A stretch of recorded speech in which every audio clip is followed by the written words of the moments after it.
There's a particular kind of control that comes not from strength, but from fear. Damien Ashford had spent 15 years perfecting it, building an empire on the foundation of never feeling too much, never wanting too deeply, never allowing anyone close enough to see the cracks beneath the armor. Control was his religion, distance was his doctrine, and he'd convinced himself that power and solitude were the same thing, until a woman walked into his boardroom and made him break his most sacred rule with nothing more than a simple question. Do you ever let yourself just feel? If this story touches your heart, subscribe to the channel and leave a like. Comment where you're listening from, and if you feel it was really worth it, consider becoming a member to get early access to upcoming stories. Your support makes all the difference. The 42nd floor of Ashford Tower smelled like leather and ambition. Floor-to-ceiling windows offered a view of the city sprawling below, tiny cars and tinier people moving through lives that meant nothing to him. Up here, in this glass and steel sanctuary, he was untouchable, unreachable, exactly how he needed to be. Damien stood with his back to the door, hands in the pockets of his tailored charcoal suit, watching the world move without him. He preferred it that way. Observation without participation, analysis without emotion. It was cleaner, safer, infinitely more controllable. His reflection showed a man who looked younger than his 38 years. Sharp jawline, dark hair cut with precision, gray eyes that his business rivals called calculating. He was 6'2", broad-shouldered, with the kind of presence that made rooms go quiet when he entered. People called it charisma. Damien knew it was just weaponized emptiness. Behind him, his assistant, Marcus, knocked twice before entering. "The Whitmore contracts are ready for your signature," Marcus said, his voice carefully neutral. "But there's a complication. She's here." "Who's here?" "Maya Whitmore. She's requesting a meeting before you finalize the acquisition." Something shifted in Damien's chest. He'd studied the Whitmore file exhaustively. Maya Whitmore, 29, architecture degree from Columbia. Idealistic, impractical, running a company into the ground through sheer stubbornness and refusal to modernize. "Send her up," Damien said. Marcus hesitated. "Sir, you have the Brennan call in 20 minutes. Cancel it." When Maya Whitmore walked through his door 5 minutes later, everything felt different. She wore a simple black dress, her brown hair falling in waves past her shoulders. She carried a leather portfolio and met his gaze without the usual flicker of intimidation. "Mr. Ashford," she said, her voice clear and warm. "Thank you for seeing me." Damien gestured to the chair across from his desk. "You wanted to see me. The acquisition is proceeding as scheduled. I'm not sure what you think this meeting will accomplish. I wanted to meet the man buying my father's legacy," Maya said simply, "and to propose an alternative to your acquisition terms." She slid a document across his desk. "A partnership instead of an acquisition. You provide the capital infusion we need. In exchange, you get 49% equity and access to a design division that could elevate every Ashford development from profitable to prestigious." "Your board already voted to accept my terms," Damien said. "This isn't a negotiation." 3 board members voted yes because they're terrified, Maya replied. 2 voted no because they believe in what we do. I abstained because I wanted to meet you first, to see if you're the predator everyone says you are, or if there's something else underneath. You came here to insult me?" "No," Maya said, and she smiled. "I came to save my father's company, and maybe, if I'm very lucky, to find out if Damien Ashford is capable of building something instead of just consuming it." The words hit harder than they should have. "What makes you think I'm interested in building anything?" Damien asked quietly. "Because you're here," Maya said. "You didn't send me away. You're listening. That means some part of you is curious." She leaned forward. My father used to say that architecture is about creating spaces where people can become their best selves. What if Ashford Industries could do that? What if instead of just making money, you could make something that mattered? Damien walked to the window, needing distance. Your idealism is admirable, Ms. Whitmore, but this is business, not philosophy. Then let me show you the ROI, Maya said. Give me 30 days. Let me prove that a partnership is more profitable than an acquisition. If I can't, you proceed with the original terms. Nothing lost. And if you fail, then you get everything, she said simply. The company, the contracts, the name. All of it. No resistance, no legal challenges. It was either incredibly brave or incredibly stupid. What would you need from me? He asked, surprised to find himself considering it. Access, Maya said, to your development projects, your strategic plans. 2 meetings a week. At the end of 30 days, you make a decision based on actual information instead of assumptions. Damien walked back to his desk, standing over it, over her. You're asking for a lot, Ms. Whitmore. I'm offering a lot, she replied, not intimidated. He should say no. Every instinct screamed at him to end this meeting, sign the contracts, absorb the company. But that look in her eyes, that challenge, that complete absence of fear, made him want to see what would happen if he said yes. One condition, Damien heard himself say. Maya's eyes widened. What condition? A kiss, Damien said. Right now. Before I agree to anything. If you want me to gamble my time on your proposal, I need to know you're serious. That you're willing to give something that costs you. The office fell silent. Maya stared at him, weighing the cost. You want to kiss me to prove I'm serious about a business proposal. I want to know if you're willing to be uncomfortable for what you want, Damien said. Because if you won't, then you're wasting my time. Maya stood, suddenly inches apart. 1 kiss, she said. And you agree to 30 days, 2 meetings a week, full access. Yes. Then yes. She moved before he could, rising on her toes, closing the distance. Her hands came up to rest lightly on his chest, and her lips brushed against his, soft, tentative. Then she started to pull away, and Damien felt his control snap completely. His hand came up to cup the back of her head, pulling her back, kissing her again, deeper this time, tasting surprise and warmth and something that went straight through him like lightning. She made a small sound, and her hands fisted in his jacket, pulling him closer instead of pushing away. The kiss stopped being about testing. It became about need, raw and unexpected and overwhelming. When they finally broke apart, both breathing hard, Maya's eyes were wide, her hand still clutching his jacket. That was, Maya started, her voice unsteady. More than 1 kiss, Damien finished. His voice came out rough. I'm sorry. I didn't mean to. Maya's fingers loosened on his jacket, but she didn't step back. Didn't you? And Damien realized she was right. Some part of him had wanted more than professional distance. I should go, Maya said, but her hands were still on him. Yes, Damien agreed, but he didn't move. Neither did she. 30 days, Maya finally whispered. 2 meetings a week. Full access. 30 days, Damien confirmed. Starting now. Maya stepped back then, reassembling her composure. She smoothed her dress with shaking hands. I'll send you a project outline by tomorrow morning. Good, Damien replied, moving behind his desk, kneading the barrier. I'll have Marcus draft a preliminary agreement. They signed quickly, their fingers brushing when she handed back the contract. Then she was gathering her portfolio, moving toward the door.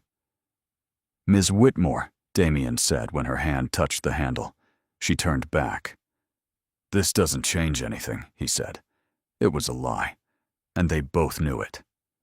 Of course not, Mr. Ashford, Maya said with a small smile. I'll see you Thursday.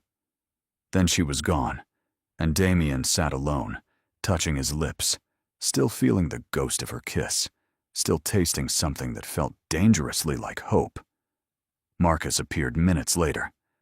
The Brennan call has been rescheduled, and I've cleared 2 slots in your calendar for the next 4 weeks, Thursdays and Mondays. Damien nodded. Marcus hesitated. Sir, is everything all right? Fine, Damien said. Why wouldn't it be? Because in 3 years, I've never seen you kiss anyone in this office. Your observation skills are noted and unwelcome, Damien said. Marcus didn't flinch. Understood, sir. But for what it's worth, she looked at you the same way. Damien paced to the window, watching the sun sink lower. 15 years ago, he'd been different. He'd believed that love and business could coexist. Her name had been Claire.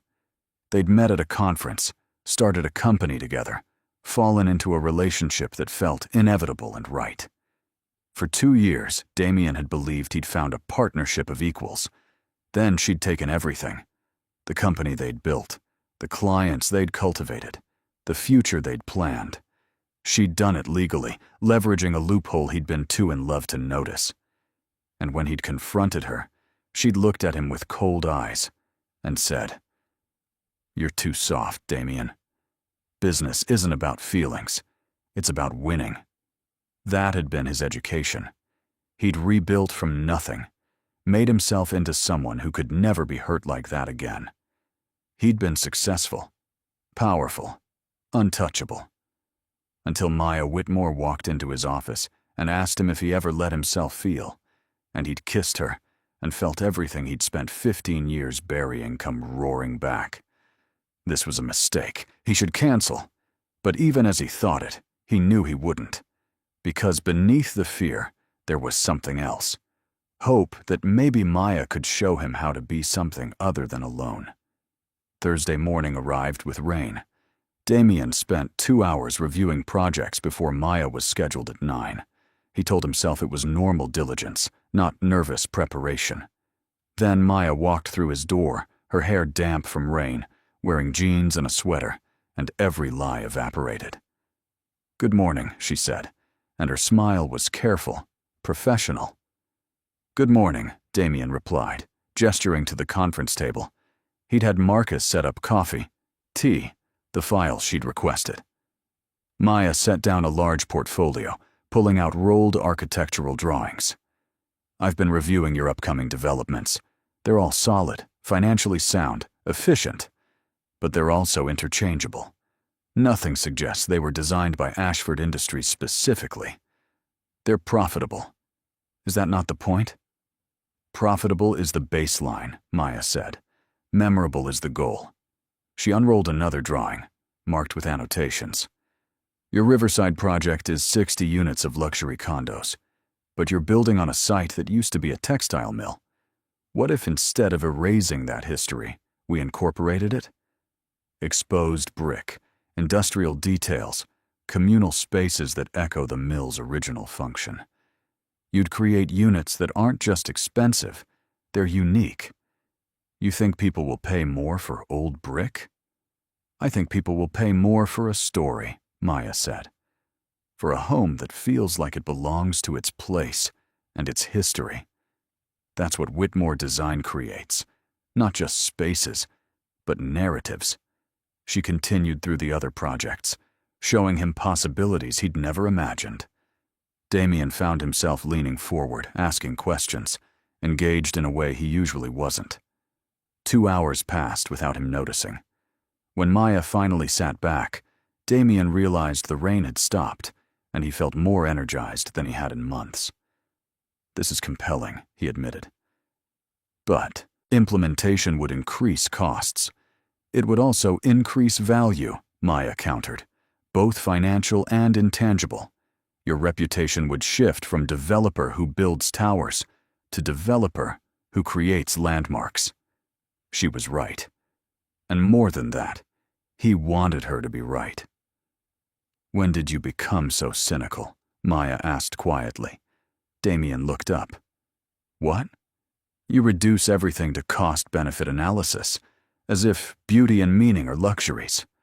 But I don't think you actually believe that. You don't know me, Miss Whitmore, he said. I don't, Maya agreed. But I'd like to. Silence filled the office. I had a partner once, Damien heard himself say. We built something together. Or I thought we did. Turns out I was building while she was planning to take. What happened? She did take. Everything. Used my trust against me. When it was over, I had nothing except a very expensive education in what matters. He turned to Maya. Control matters. Power matters. Never giving anyone the ability to hurt you matters. Everything else is just sentimentality that makes you weak. I'm sorry that happened to you, Maya said. But you're wrong about one thing. What's that? You think what matters is never being hurt again. But what actually matters is never becoming the kind of person who only knows how to hurt others. The words hit too close. Damien moved to the conference table, began gathering her drawings with sharp movements. This meeting is over. We'll reconvene Monday. Just like that? Maya asked. You share something real and then shut down? I shared relevant business history, Damien corrected. Nothing more. Maya studied him, then nodded slowly. All right, Mr. Ashford. Monday, then. She gathered her materials, moved toward the door, but she paused. For what it's worth, she said, I think the person you were before you learned to stop feeling. He was probably worth knowing. The weekend passed slowly. Damien tried to work, but found himself distracted, thinking about Maya's words. Saturday evening, he drove through the city, past the Riverside development site, saw the old mill building still standing. Maya was right. There was history here, character. He'd planned to demolish it completely, but standing in the rain, he could see what Maya had described. Exposed brick, spaces that honored what came before. Not erasing history, but building on it. Monday morning, Maya walked into his office carrying 2 cups of coffee. I thought you might need this. You looked tired Thursday. Damien accepted the cup, surprised. Thank you. She settled into the chair with comfortable familiarity. So I've been thinking about the Harbor District renovation. What if we unified the 3 buildings, created a shared courtyard, connected the upper floors, made it feel like a community instead of just adjacent properties? Damien listened, watched her hands move as she described spaces. After an hour, he found himself sketching on the notepad, building on her vision. Their hands brushed as they both reached for the same pencil. Maya pulled back quickly. Sorry. Don't be, Damien said. Your ideas are strong.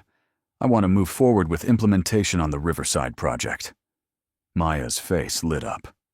Really? Really? I'll have the team revise plans based on your drawings. We'll break ground in 6 weeks. That's incredible, Maya breathed. Thank you for trusting me. I'm not sure trust is the right word. This is just good design. Whatever you need to tell yourself, Mr. Ashford, Maya smiled. They worked through lunch, ordering sandwiches that went mostly uneaten. Damien found himself relaxing, laughing at Maya's stories, sharing his own. It felt easy, natural, dangerous.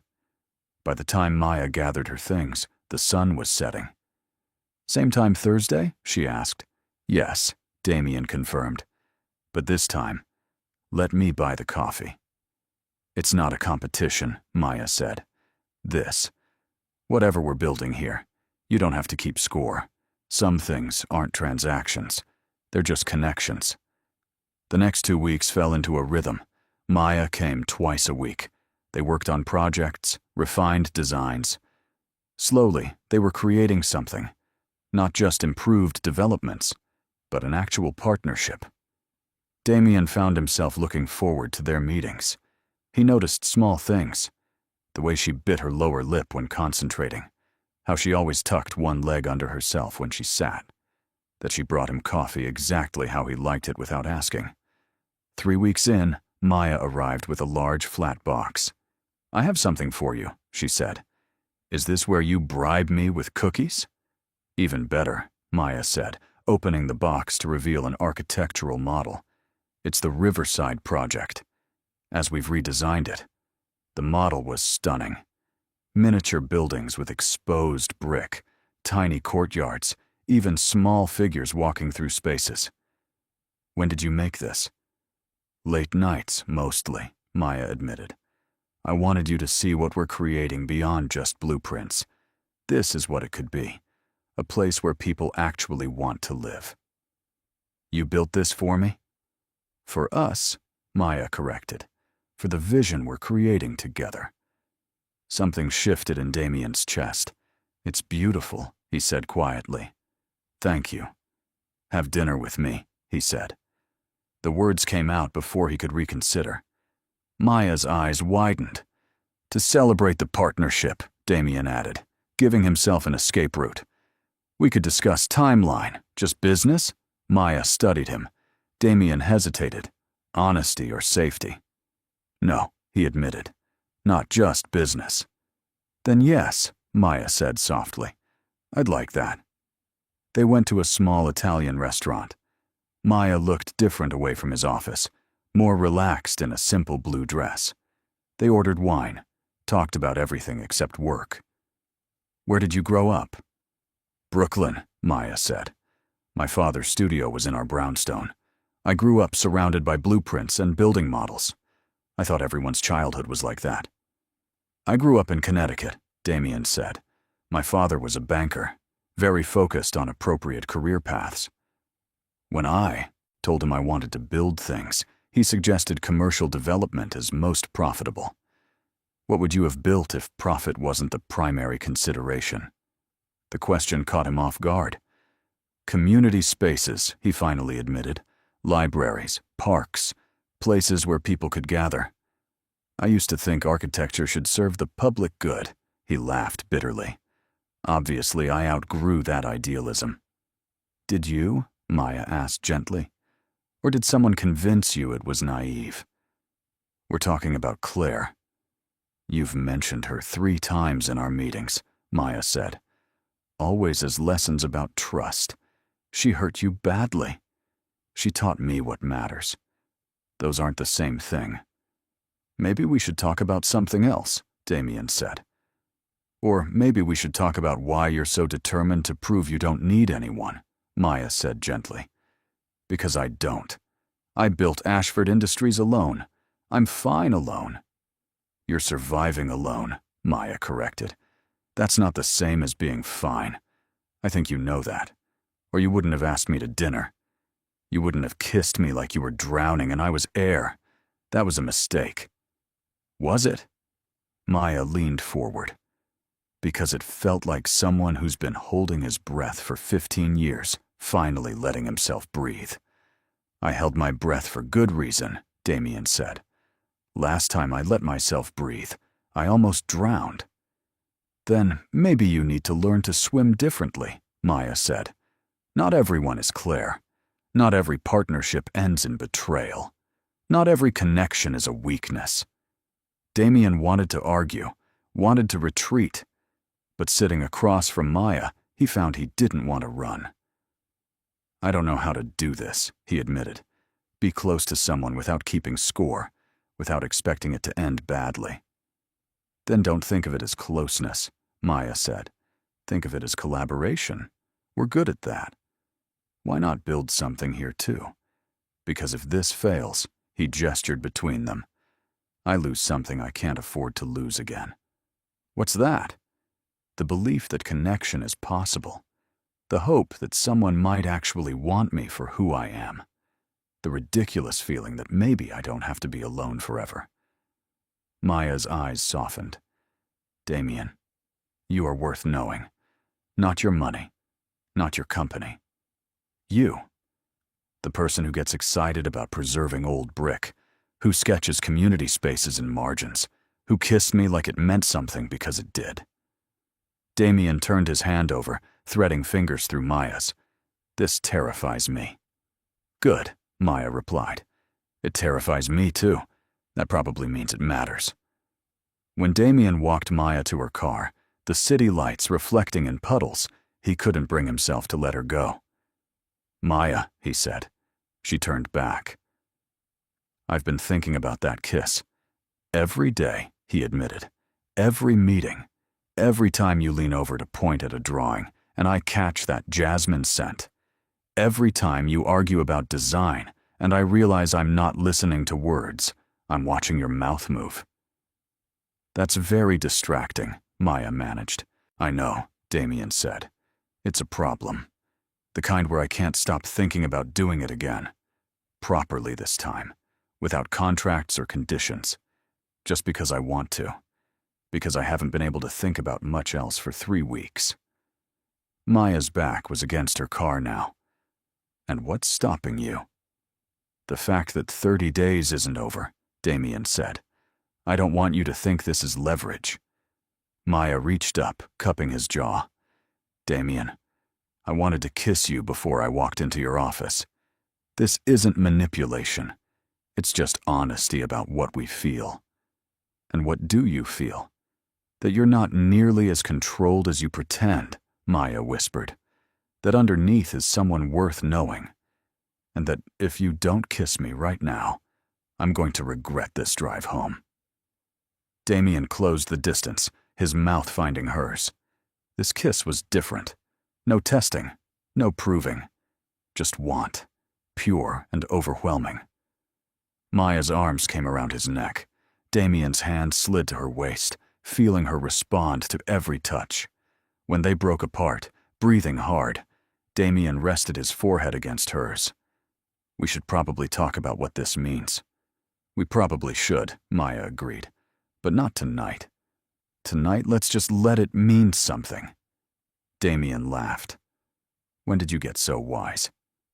"I've been practicing," Maya said. "Trying to keep up with this very intense CEO who overthinks everything. I don't overthink everything. You absolutely do. You probably have a spreadsheet tracking the risk-reward ratio." Damien smiled. "It's not a spreadsheet. It's more of a pros and cons list." Maya pulled back, laughing. "You're impossible." "I know," Damien said. "Is that going to be a problem?"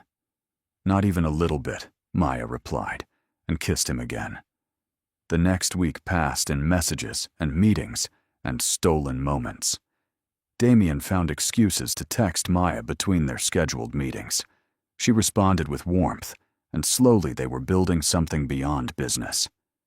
Thursday morning, Maya arrived with new energy. "I have an idea. What if we didn't just retrofit existing projects? What if we created something entirely new? A signature development that shows what Ashford and Whitmore can do unconstrained." She spread drawings across the table. A mixed-use development, residential and commercial and public space woven together. It was ambitious, expensive, impractical. It was also beautiful. "This would cost a fortune," Damien said.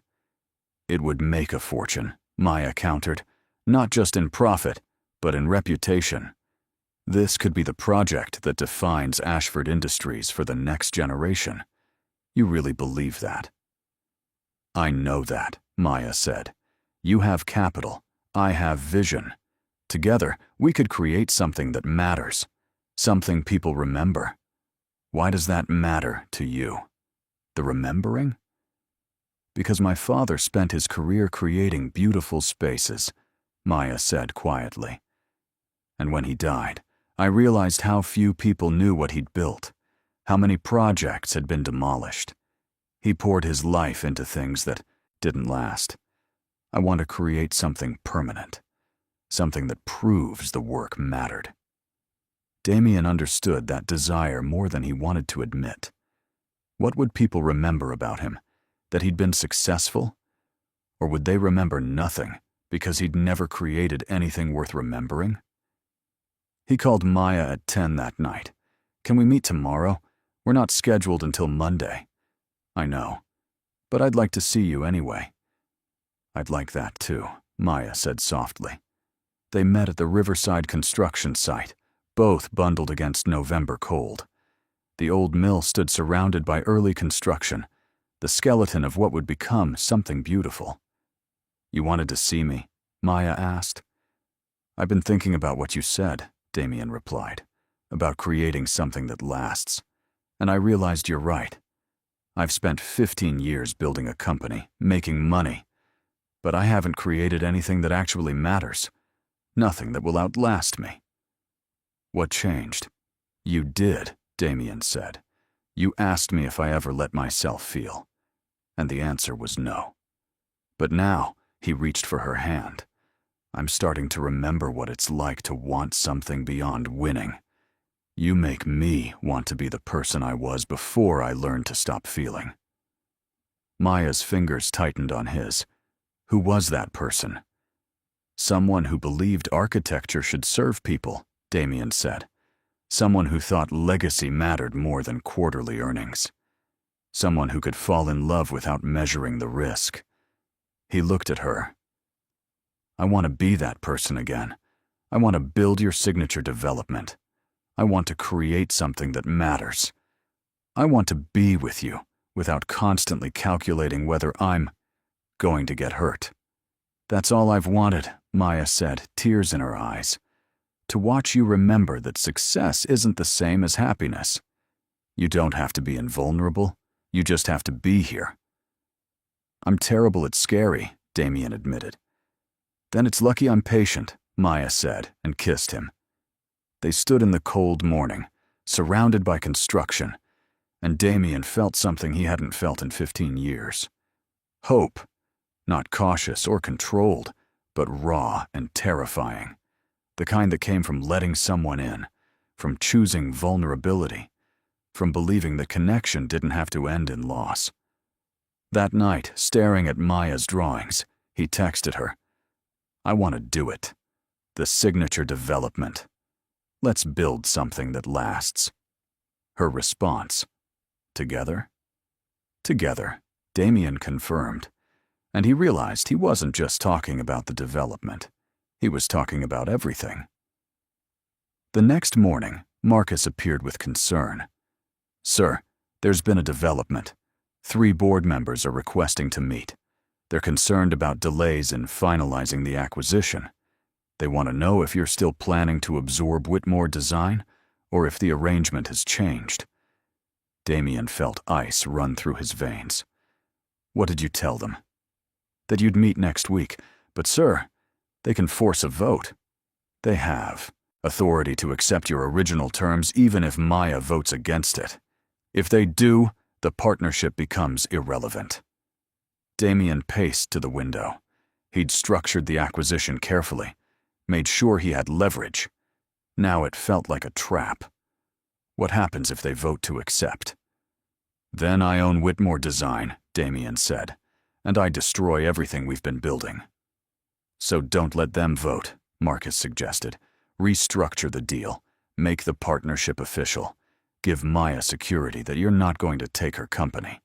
And if it doesn't work, if the partnership fails, Marcus said gently, when did you start making decisions based on fear instead of vision? Damien realized Marcus was right. 15 years ago, he'd made decisions based on what excited him. Then Claire had taught him that vision without protection was vulnerability, and he'd started making every decision based on risk mitigation. He'd been successful, he'd been safe, he'd also been miserable. Call the board members, Damien said. Tell them I'm restructuring into a formal partnership. 50-50 equity split, joint decision-making, long-term collaboration. Are you sure? Marcus asked. No, Damien admitted, but I'm doing it anyway. Because some things aren't transactions. Some things you just have to build and trust. Marcus smiled. I'll draft the papers. Damien texted Maya. Can you come to the office? Now, her response. On my way. Is everything okay? When she arrived breathless, Damien was standing by the windows with new partnership papers. What's wrong? Maya asked. Nothing's wrong, Damien said. Everything's right. That's the problem. The board wants to force a vote, Damien explained. They can accept my original terms regardless of what you want. Next week. But I'm not going to let it happen. He handed her papers. I'm restructuring everything. 50-50 partnership, equal authority. No acquisition. Just us building together. You're giving me half your control. I'm giving us both a chance, Damien corrected. To create something that isn't about power or winning. To actually build the signature development. To stop controlling every variable. This is a huge risk. I know, Damien said. What if it doesn't work? Then we lose, Damien said. And that will hurt. But you know what hurts more? Never trying. Spending another 15 years convinced isolation is safety. Never knowing if this could have been something real. Maya's eyes filled with tears. You're choosing vulnerability. I'm choosing you, Damien said, which apparently means choosing to be terrified regularly. Maya laughed through tears, setting down papers and closing the distance. She wrapped her arms around him. I'll sign, Maya whispered. But only if you promise to stop treating this like a business arrangement. To let yourself want me without measuring risk. To believe I'm not Claire. I'm here because I want to be here. I don't know how to do that yet, Damien said. The trusting part. Then let me show you, Maya said. Give me time to prove not everyone leaves. That some people stay even when things get hard. They signed the papers together, side by side. Marcus witnessed, then left them alone. So what now? Maya asked. Now we build, Damien said. The signature development. Something that matters. I meant what now, with us. Oh, Damien said, and for the first time in years, he let himself smile without guarding it. I was hoping you'd have dinner with me again. Another business dinner? No more business dinners, Damien said. Just us figuring out how to be two people who care about each other. I can do that. Maya's hand found his. Can you? I'm going to try, Damien said, which is more than I've done in 15 years. They had dinner at Damien's penthouse, something he never did. Maya moved through his home with comfortable presence, teasing him about the lack of decoration. You live like you're ready to evacuate at any moment. I do, Damien admitted. Or I did. Force of habit from needing to walk away without attachment. That sounds exhausting. It was, Damien said. I'm trying to learn how to stay. They cooked together, Maya directing while Damien chopped vegetables. Tell me about your father, Damien said. He was brilliant, Maya said. Completely impractical about business, constantly underbidding because he cared more about beauty than profit. My mother managed finances while he designed impossible spaces. They were a good team. That sounds like what we're building, Damien observed. Maybe, Maya said. But you're more visionary than you think. You just learned to bury it under spreadsheets. What was he like before Claire? Tell me, Maya said. Damien set down his fork. I was idealistic. Naive, probably. I believed you could build things that mattered and be successful. That profit and purpose weren't mutually exclusive. That partnerships were about building together, not protecting from betrayal. What changed? Everything, Damien said. I realized trust was liability. That caring gave people power to hurt you. That the only way to be safe was never needing anyone. So I built a company where I controlled everything, never had to risk vulnerability again. And it worked, for a long time. Until you. I'm sorry she hurt you, Maya said. But I'm not sorry you let me in. I'm still figuring out how to believe that, Damien admitted. But I want to. You make me want to. They moved to the couch after dinner, sitting close with city lights below. Maya fit perfectly against his side, and Damien marveled at how right it felt, how terrifying to need someone this much. Can I tell you something? Maya asked. Always. I was terrified when I came to your office that first day. I knew we were failing. But more than that, I was terrified of losing the last connection to my father. I couldn't save it alone, Maya said, and that's okay. That's what I learned from you. That needing help isn't weakness. That partnership isn't about being strong enough alone. It's about being brave enough to share the weight. She looked up. You taught me that.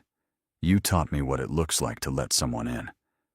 I'm still learning, Damien said, still figuring out how not to calculate the cost of every vulnerable moment. But I want to keep learning, with you. Maya kissed him, soft and full of promise. And Damien let himself sink into it, feel without analyzing, want without measuring, hope without protecting from loss. They spent the night together, but it wasn't about conquest. It was about closeness, about choosing vulnerability, about letting someone see all the hidden parts and trusting they wouldn't weaponize them. Afterward, lying in the dark with Maya's breathing slow beside him, Damien felt something he'd forgotten was possible.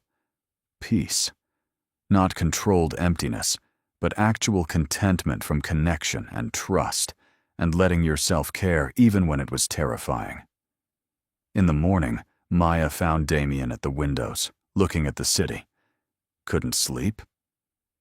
Too much thinking, Damien admitted, about how I spent 15 years convinced this would destroy me, letting someone close, caring this much. And now I'm doing all those things, and instead of feeling destroyed, I just feel alive. Maya slipped her arms around him from behind. Is that okay? It's terrifying. Damien turned, pulling her close. But yeah, it's okay. They spent the weekend together, working on signature development plans between moments of domesticity, making breakfast together, arguing about design, falling asleep with blueprints around them, learning to be close without waiting for it to end. Monday morning, they arrived at the office together. Marcus noticed, but was professional enough not to comment.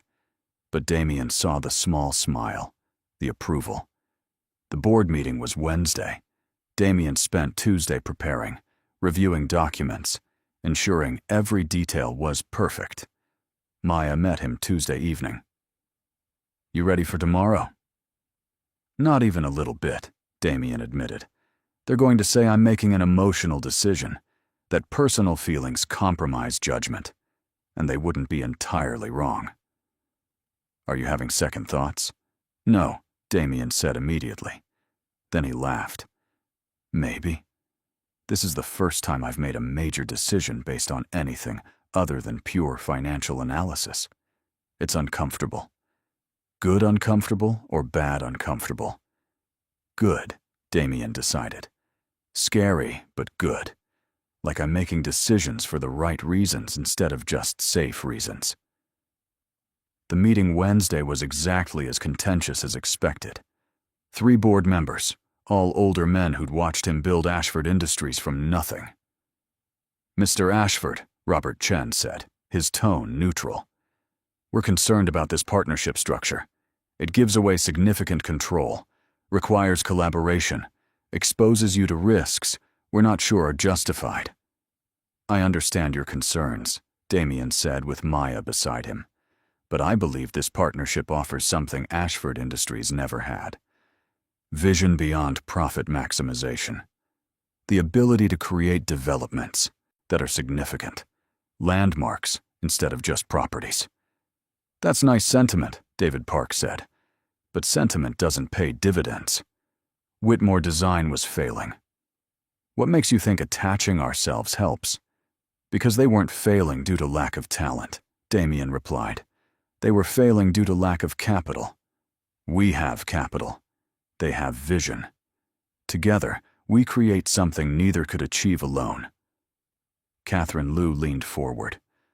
Or it costs millions if vision doesn't translate to market success. Mr. Ashford, you've built this company on careful risk analysis, never letting personal feelings compromise judgment. This feels like a departure.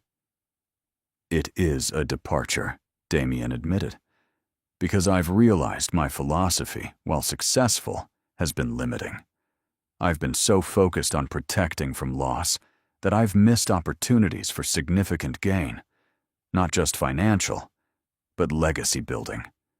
Creating something that outlasts quarterly reports. Maya spoke then. I understand your concerns, but consider what you're risking by rejecting this partnership. Ashford Industries is successful, but it's interchangeable. Your developments could be built by anyone. There's nothing distinctively Ashford. This partnership changes that. We're offering the opportunity to create a brand identity that commands premium pricing, attracts clients who want significance, not just square footage. Robert spoke. Ms. Whitmore, you're asking us to bet significant resources on an untested partnership. What happens if the personal relationship deteriorates? How do we protect interests? We've structured the partnership with clear protocols, Maya said. But you're right that trust is a factor. So let me be direct. I'm not here to take advantage or manipulate. I'm here because I believe in what we can create together. My father spent his career building beautiful spaces that didn't last. I want to create something permanent, something that proves the work mattered. And I believe partnering with Ashford Industries is the best way. David looked at Damien. You're willing to give up sole control after 15 years of never partnering? Yes, Damien said. I know what you're thinking, that I'm repeating past mistakes. But this isn't Claire. This is different.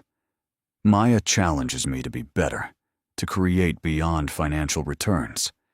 She makes me remember why I wanted to build in the first place. Catherine studied them.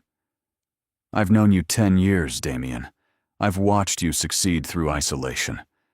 But I've also seen you become increasingly unhappy, disconnected from the work. If this partnership makes you remember why you build, maybe it's worth the risk. Robert nodded. I agree. But we want safeguards, annual reviews, clear metrics, buyout clause in case things don't work. Fair, Damien said. We can structure all that. The vote was 3-0 in favor. When the board left, Damien sat back, feeling relief and terror. Maya's hand found his under the table. We did it. Now we actually have to deliver, Damien replied. But for the first time in years, that prospect excited him. They spent the next month throwing themselves into the signature development, working 12-hour days. It was exhausting and exhilarating, and Damien found himself happier than he'd been in years. The projects gave purpose. The relationship gave joy. Together, they were building something significant. The announcement event was Thursday evening in December. Investors, press, city officials. Damien had always hated these events, but standing beside Maya as she presented renderings, watching her explain their vision with passion, he found himself proud in ways he'd never experienced. This was what success was supposed to feel like. Not just winning, but creating. Not just profit, but purpose. After the presentation, an older woman approached. Ms. Whitmore, your father would be so proud. Maya's eyes filled. Thank you. That means everything. The woman smiled. I worked with Robert 20 years ago. He had the same fire you do, the same belief that architecture should serve humanity. I'm glad to see his vision living on. After she left, Damien pulled Maya aside. You okay? More than okay, Maya said, wiping her eyes. I just realized this is what I wanted. Not just to save the company, but to prove my father's philosophy was viable. That you can create beautiful spaces and be successful. That purpose and profit aren't enemies. You've proved that, Damien said. And you taught me something too. What's that? That I was wrong about control. I thought keeping everyone distant made me strong. But actually, letting you in, choosing partnership, risking vulnerability, that's real strength. Choosing connection even when it's terrifying. Maya kissed him softly. I love you, she said. The words should have terrified him. 3 months ago, they would have sent him running. But celebrating what they'd created together, he found he wasn't afraid. "I love you too," he said, and meant it completely, which is absolutely terrifying, and also the best decision I've made in years. The signature development broke ground in February. Damien and Maya stood at the construction site on a cold morning, watching crews begin. "This is really happening," Maya said. "Having regrets?" "Not even one," Maya said. "Though I am slightly terrified we'll run over budget and behind schedule, and everyone will say we should have stuck with your boring but profitable approach." "We probably will," Damien admitted. "But it'll be worth it, because we'll have created something that matters." They worked through spring and summer, dealing with inevitable delays, budget pressures, design challenges. It was stressful, and there were moments when Damien's old instincts kicked in, when he wanted to retreat into pure analysis. But Maya was always there, reminding him why they were doing this. Their relationship deepened as they worked. They learned each other's rhythms, strengths, and weaknesses, how to fight productively. Damien learned Maya needed time alone when stressed, that she solved problems by sketching, that she believed every conflict could be resolved with honest conversation. Maya learned Damien's need for control came from fear, that beneath his analytical exterior was someone deeply passionate about meaningful work, that he showed love through actions more than words. They moved in together in June, combining his minimalist penthouse with her warmth and chaos. Damien found himself surrounded by her books and plants and comfortable disorder, and he loved it.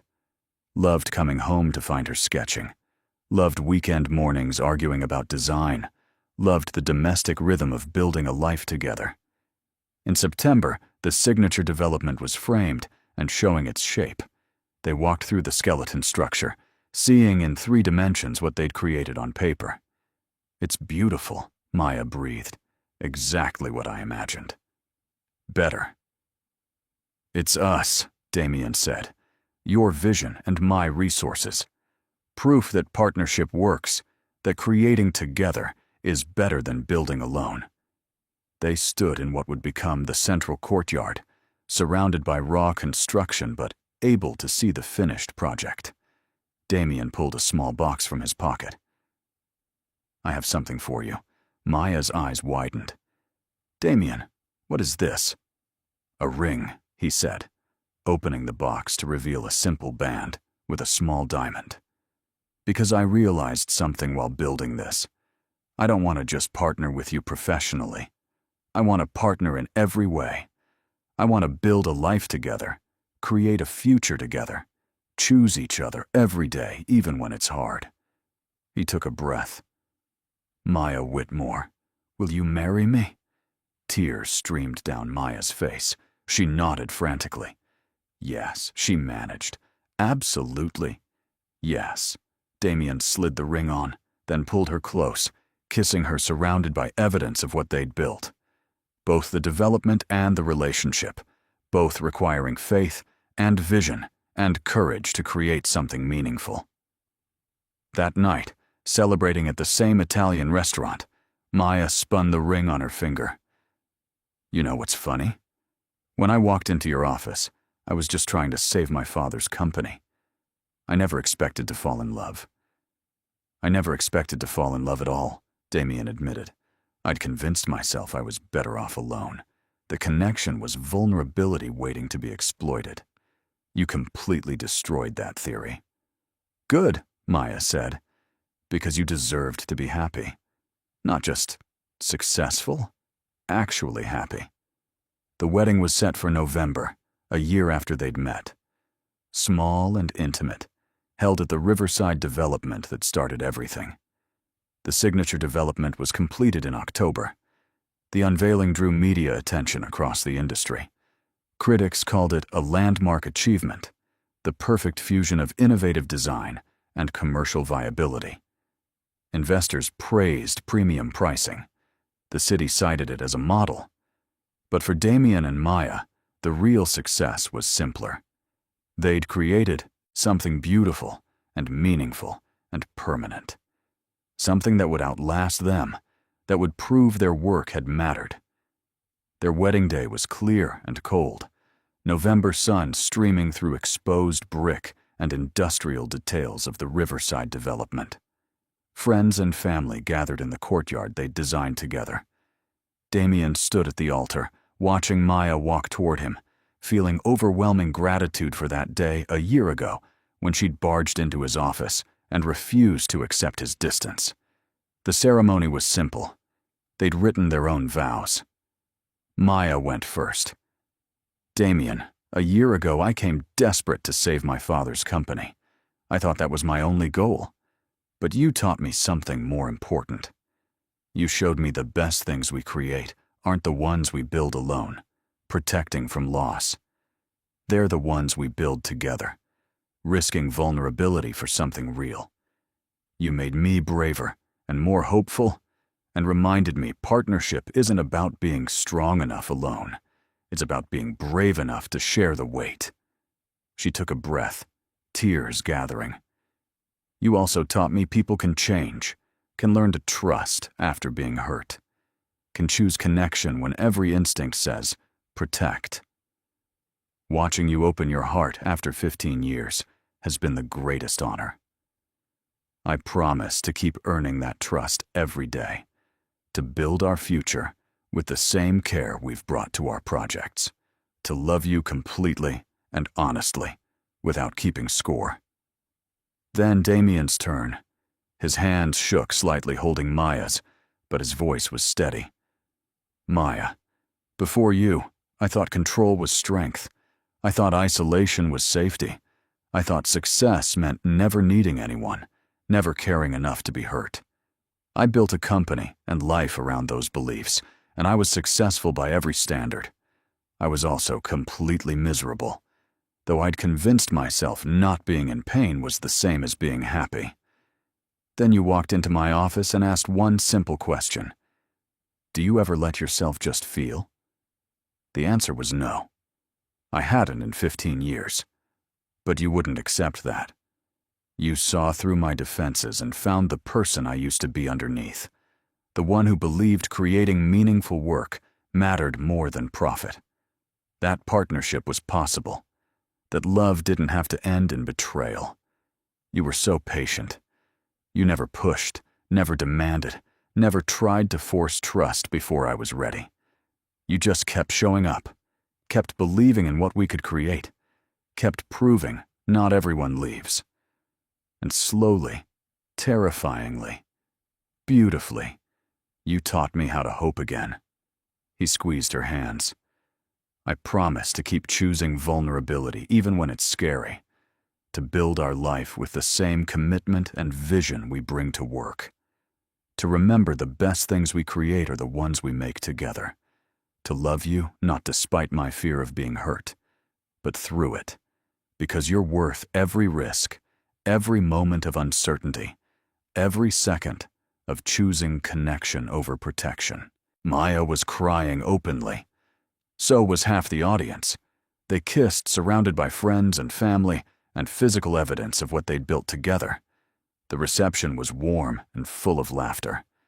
Marcus gave a toast about how Damien used to schedule bathroom breaks and now regularly lost track of time working with Maya, how he'd gone from never letting anyone into his office to keeping Maya's coffee preferences memorized, how falling in love had made him more fully human.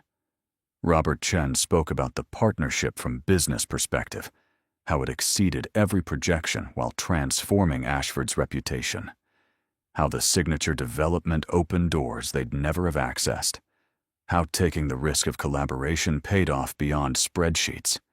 But Maya's mother gave the toast that made Damien's eyes fill. She talked about Robert, about how he'd believed architecture should serve people, should create spaces where humans could become their best selves, how he'd struggled to balance vision with viability, and how Maya and Damien found a way to honor that vision while building something sustainable. My husband would be so proud, she said, not just because you saved his company, but because you proved his philosophy was right, that you can create beauty and meaning and still be successful, that purpose and profit can coexist. She turned to Damien, and he would have loved you, because you gave my daughter the partnership he and I had, the balance of vision and pragmatism, creativity and structure. You don't just love each other, you make each other better. That night, after guests had left, alone in what was now their shared home, Damien and Maya stood on the balcony looking at the city.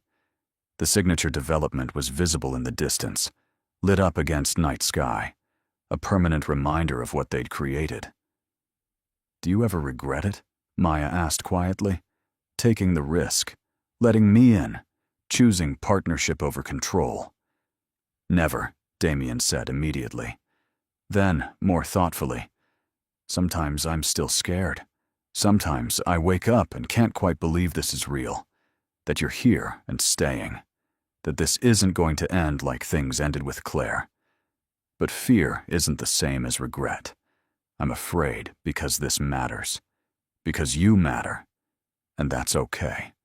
That's part of choosing to be alive instead of just protected." Maya leaned against him. "For what it's worth, I'm scared sometimes too. Scared I'll let you down, that the vision won't translate to sustained success. But then I remember partnership means we carry the fear together. Neither of us has to be strong enough alone. We just have to keep showing up for each other." They stood in comfortable silence, watching city lights, thinking about everything they'd built and wanted to create. Damien thought about who he'd been a year ago, so convinced isolation was safety, control was strength, never needing anyone made him invulnerable. That version seemed like a stranger. Not because he'd become completely different, but because he'd remembered who he'd been before fear taught him to shut down, before betrayal convinced him connection always ended in loss. Maya had given him that, not by fixing or saving him, but by being patient enough to let him remember, brave enough to keep showing up when he pushed away, confident enough in their potential that she'd risked her own company, and heart on the possibility he could learn to trust again. There are truths we all need to learn, that we're not too much, we just haven't found someone big enough to love us completely. That isolation isn't safety, just a different kind of pain. That the best things we build are the ones we create with others, risking vulnerability for connection. That legacy isn't about how much we accumulate, but what we create that outlasts us. That choosing to stay, choosing to trust, choosing to love even when it's terrifying, that's the real courage. Not the absence of fear, but the decision to be brave anyway.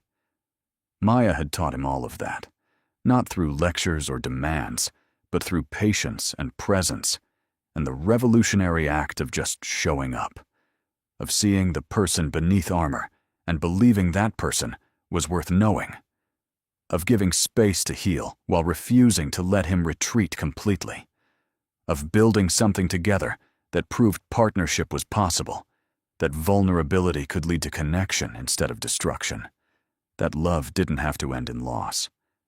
As they walked home through streets they'd helped shape, past buildings they'd designed together, through a city demonstrably better because of their work, Damien thought about that first kiss, about how he'd demanded it as payment, as proof, about how it had cracked open his control, about how it had led to everything, to the partnership and love and life they'd built together. If this story touched your heart, subscribe to the channel and leave a like.